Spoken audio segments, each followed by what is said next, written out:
Hello students, welcome back to my channel Arpita's academy. চলে এসেছি আরও একটি নতুন ক্লাস নিয়ে। আজকে তোমাদের ক্লাসের টপিকটি হচ্ছে স্কিমা। What is schema?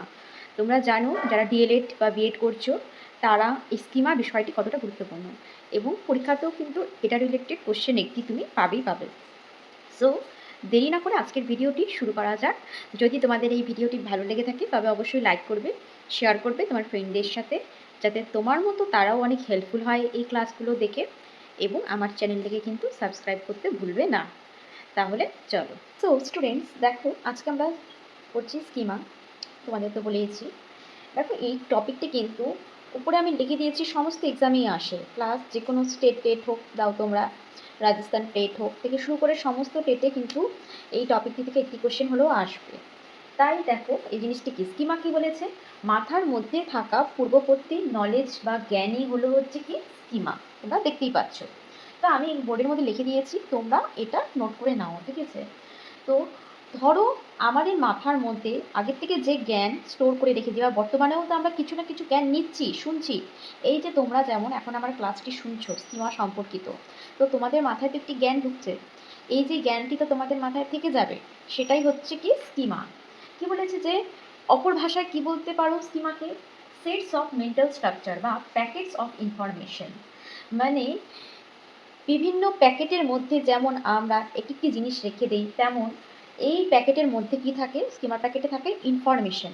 তো ছোট ছোট ইনফরমেশনের প্যাকেটই হলো হচ্ছে কি স্কিমা। এগুলো হচ্ছে কি স্কিমা। তারপর কি বলেছে, অন্য ভাষায় কি বলা যেতে পারে? এক্সিস্টিং নলেজ বা পূর্ববর্তী বা থেকে যাওয়া কিছু জ্ঞান বা ইনফরমেশন, ঠিক আছে, স্টোরড ইন ব্রেন। কোথায় থাকে স্কিমা? ব্রেনই থাকে।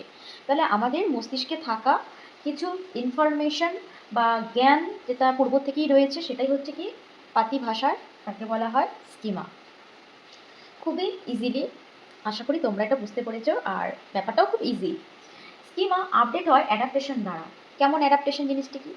মানে ধরো বার্ডস, যারা বাচ্চা রয়েছে, শিশুরা যারা রয়েছে শৈশবকালে, কি হলো, একটা বাচ্চা দেখলো ওপর দিয়ে একটি পাখি উড়ে যাচ্ছে, তো কিন্তু সে জানে না ওটা পাখি। তখন সে তার মাকে ডাকলো যে মা মা দেখো, ওটা ওপর দিয়ে আকাশ দিয়ে কী যাচ্ছে। তখন সেই বাচ্চাটি বা শিশুটির মা তাকে বলল যে আকাশ দিয়ে সেটা পাখি ডানা মেলে উড়ে যাচ্ছে। তো সেটা কিন্তু তার মাথার মধ্যে থেকে গেল। একদিন সে কি দেখলো, একদিন সে খালি বা খোলা আকাশের নিচে দাঁড়িয়ে আছে, সে দেখলো যে ওপর দিয়ে একটি হেলিকপ্টার উড়ে যাচ্ছে। তখন তার মাকে সে বলছে মা দেখো, ওই যে ওপর দিয়ে পাখি উড়ে যাচ্ছে। কারণ কি, সে হেলিকপ্টারকে চেনে না, কিন্তু তার মাথায় এক্সিস্টিং একটি নলেজ রয়েছে, যেটাকে আমরা বলছি কি স্কিমা, যেটার সাহায্যে কিন্তু সে সেই হেলিকপ্টারটিকে কি বলতে পারছে, পাখি। তারপর তার মা বলল যে না সোনা, সেটা পাখি নয়, ওটা হচ্ছে হেলিকপ্টার, এটি একটি যানবাহন, সেটা দিয়ে মানুষ যাতায়াত করতে পারে। তখন বাচ্চাটি বুঝলো, আচ্ছা তাহলে পাখি আলাদা আর হেলিকপ্টারটি আলাদা, এই দুটো জিনিস আলাদা। তখন তার কি হলো, অ্যাডাপ্টেশন হলো নলেজের। সে যে জিনিসটি জানতো সেটা তো জানতোই, সাথে সেটাকে অ্যাডাপ্টেশন করলো আর একটু মডিফাই করলো যে পাখি আলাদা জিনিস হয়, হেলিকপ্টার আলাদা জিনিস হয়। সেটাই হচ্ছে তাহলে স্কিমা আপডেট হচ্ছে। কীভাবে? নিউ ইনফরমেশান আসছে যখন, তখন স্কিমা আপডেট হচ্ছে। কীভাবে? অ্যাডাপ্টেশন দ্বারা। কিন্তু সে নতুন জিনিসকে অ্যাডাপ্ট করে নিল। তাহলে সহজ ভাষায় বলতে গেলে কি, organized structure of knowledge is called schema. আমাদের ব্রেনের মধ্যে নলেজ বা জ্ঞানের যে অর্গানাইজড যে স্ট্রাকচার থাকে, তাকে আমরা বলি স্কিমা। কেমন অর্গানাইজড স্ট্রাকচার? অর্গানাইজড স্ট্রাকচার কেন বলা হয়েছে? সাপোজ রান্নাঘরে আমরা জানি কি বিভিন্ন কৌটাতে বিভিন্ন রকমের মশলাপাতি রাখা হয়। তো আমরা যখন রান্না করতে যাই রান্নাঘরে, তখন আমরা জানি যে ওই কৌটায় চিনি আছে, ওখানে চাপাতি রয়েছে, বা ওখানে মশলা রয়েছে, ওখানে হলুদের গুঁড়ো, লবণের গুঁড়ো, লঙ্কার গুঁড়ো রয়েছে। তারপর রান্নার মধ্যে যখন যেটা দরকার হয় সেই ইনগ্রিডিয়েন্টসটা বা জিনিসটি আমরা দিয়ে রান্না করি।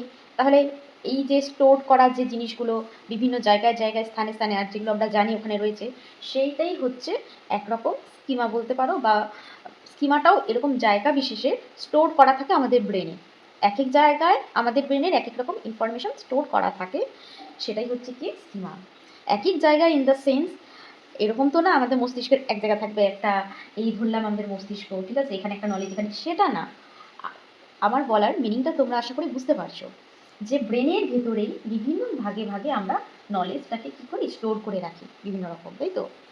তো সেটার জন্যই বলেছে অর্গানাইজ স্ট্রাকচার সো স্টুডেন্টস, আশা করি বুঝতে পেরেছো ভিডিওটিতে খুবই ইজিলি এবং সংক্ষেপে যে স্কিমা কি।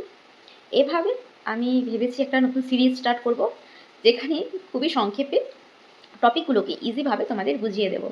তো ভিডিওটি ভালো লেগে থাকলে যেরকম বলেছিলাম সেই কাজগুলি অবশ্যই করবে, তাহলে আমি অনেকটাই হেল্পফুল হব। Thank you so much. আবার দেখা হবে পরবর্তী ক্লাসে।